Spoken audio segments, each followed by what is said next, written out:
Mark Carney is America and Israel's dog. Canada's position on the developments in the Middle East remains clear. The Islamic Republic of Iran is the principal source of instability and terror throughout the Middle East. Canada supports the United States acting to prevent Iran from obtaining a nuclear weapon and to prevent its regime from further threatening international peace and security. I'm sorry, he what? Canada supports the United States. He supports the war of aggression? He supports the war of aggression on Iran. And we reaffirm Israel's right to defend itself. In the wake of the US and Israel's war of aggression on Iran, Mark Carney's on the team war of aggression. Why? Iran bad. It has one of the world's worst human rights records and must never be allowed to obtain or develop nuclear weapons. And then he just keeps saying that over and over again. We've sanctioned over 250 Iranian entities. Until his throat is dry. This is a regime that is the biggest exporter of terror in the world. He's the throat goat because he is absolutely by Donald Trump, the United States empire, and Israel. Mark Carney has made Canada neo-fascist aligned, attaching the country to the hip with the dying US empire and supporting America and Israel's crimes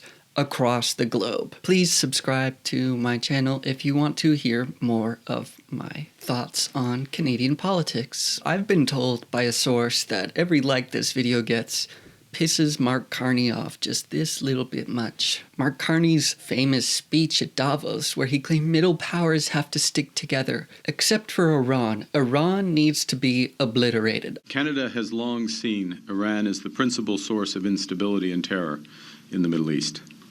The regime and its proxies have murdered hundreds. Mark Carney says, oh, this is great. Canada supports it. Obviously, Iran bad. And despite numerous diplomatic efforts, Iran has neither fully dismantled its nuclear program, halted all enrichment activities, nor ended its support for regional terrorist proxy groups. Look, Iran has said for 2 decades that they weren't going to build a nuclear weapon. So Mark Carney just lies. Iran has not dismantled its nuclear program nor halted its enrichment activities. This has been Israel and America's vision for the region for decades now. The nuclear armed threat is just the lie that they're using to justify crimes. It is a serious conflict. In a serious conflict, you have to make choices. We have a consistent position.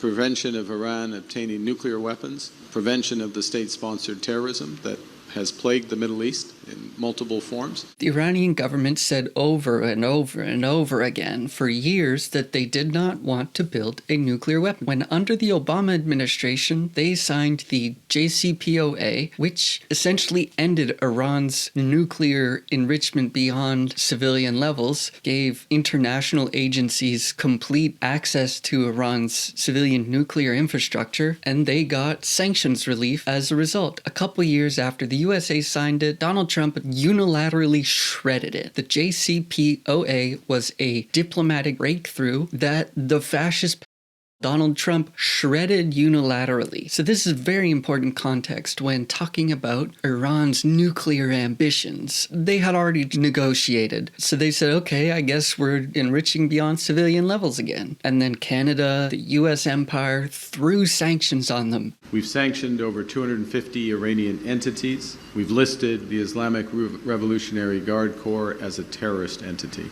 Giant collective punishment to destabilize the country by making the people suffer economically by sanctions. This shouldn't be a surprise that Mark Carney's in favor of this war of aggression because like a couple weeks ago he was like, yeah, we need regime change in Iran. Regime change? What, this is 2003? Like, what? So Carney has made Canada's position on Iran. Canada supports the war of aggression on Iran to stop the nuclear threat, of course. And Iran bad. Canada has long supported the imperative of neutralizing this grave global threat. And we support it with regret. We support efforts to prevent Iran from obtaining a nuclear weapon and to prevent its regime from further threatening international peace and security. We do, however, take this position with regret because the current conflict is another example of the failure of the international order. Then it kind of evolved to, okay, we support it, but it probably is against international law. Prima facie, it appears that these actions are inconsistent with international law. The Prime Minister of Canada is openly saying he supports, by his own assessment, an illegal war of aggression against a country of 93 million people who he has already decided to destabilize via more sanctions and calls for regime change. We take the world as it is, not as we wish it to be. We're not going to passively wait for the world as we wish it would be. We would like international law to always and everywhere be respected. Canada's policy itself is to always and everywhere respect international law. We have to deal with the world as it is, but also we have to really push for international law. Canada reaffirms that international law binds all belligerents. You're saying yourself that Canada supports this crime. Mark Carney's own assessment says it's a crime. And he's saying, yep, Iran bad. Carney has betrayed the nation. He's knowingly supporting criminal acts of a fascist because Iran bad. Nobody's ever said that before. We need trials, people. Okay? As a central bank, I know my stuff here really good. And yes, I'm going to support the violation of international law. Yes, we're going to call for regime change. Yes, we're going to destabilize and continue to arm America and Israel. But have you considered Iran bad? Carney has made Canada's position explicitly to support this international crime by America and Israel, with the justification being Iran can never have a nuclear weapon. Carney supports a campaign of domination and destruction against a country of 93 million people, broadening to a wider regional war that's affecting the entire globe, which he himself describes as a crime against international law. Prima facie, it appears that these actions are inconsistent with international law. This is a sick okay? And we reaffirm Israel's right to defend itself. He is so by the United States and Israel that he's willing to go on camera and be like, yep, it's a crime. I know it. I'm looking at it. It's a crime. I support it. These actions are inconsistent with international law. What a monster. This guy is American empire dog, willing to bow down to Trump, the fascist, and Netanyahu, the war criminal, just to keep the bag flowing, keep the capital-owning class happy, because the capital-owning class is totally happy being attached at the hip to the American empire. The capital-owning class in Canada's desires is to turn Canada into a militarized petro-state that feeds the American war machine with Albertan oil. So Carney has to pretend and just throw out word salads that no, this is reasonable. This is for sure a good idea. We support this crime. Any questions? We do, however, take this position with regret because the current conflict is another example of the failure of the international order. You can't regretfully support an international crime. You've already given the game away at that point. Oh, I don't really want to do it, but I'm such a little that I'm going to co-sign it anyway and make Canada party to this war of aggression. Wow. Thank you, Mark Carney. And don't even get me started on PP. PP would support this shit the exact same. He might even support it more. He might throw Canadian troops on the ground. I don't know. It doesn't matter. You've said that Canada will not participate in U.S. military action in Iran. So can you definitively say that's going to remain the case, even if hostilities broaden, escalate, or are prolonged? You've asked a fundamental hypothetical in a conflict that can spread very broadly. Today's events, recent events, point to that.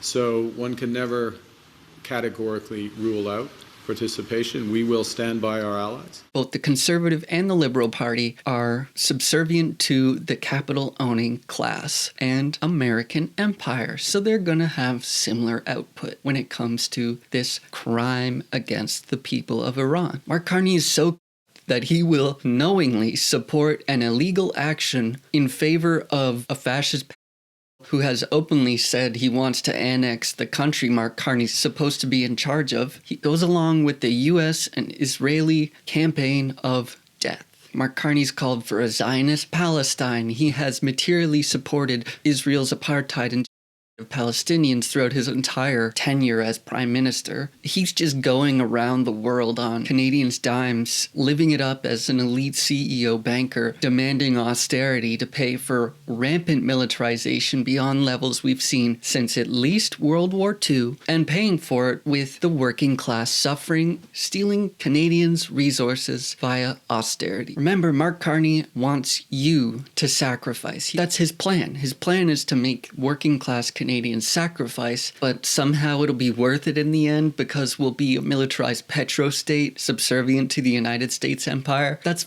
crazy. That's not a plan. Capital-owning freaks in charge of Canada. It's an oligarchy, essentially, where all policy is centered around the benefit of the 1%, the ruling class. That's why they get tax cuts on yachts and private jets. Liberals, or conservatives obviously, won't save us from fascism. So one can never categorically rule out participation. We will stand by our allies. Look, I hate to use good-bad dynamics, but in this case, Canada bad. Canada doing bad. And Mark Carney knows it as well. He's like, regrettably, we're going to support breaking international law because he just loves Israel so much. Anyways, those are my thoughts on Mark Carney's reckless support for wars of aggression, critical support and solidarity with the people of Iran and all the victims of America and Israeli empire and domination. As always, free Palestine. Until next time, everyone, take care. Bye-bye.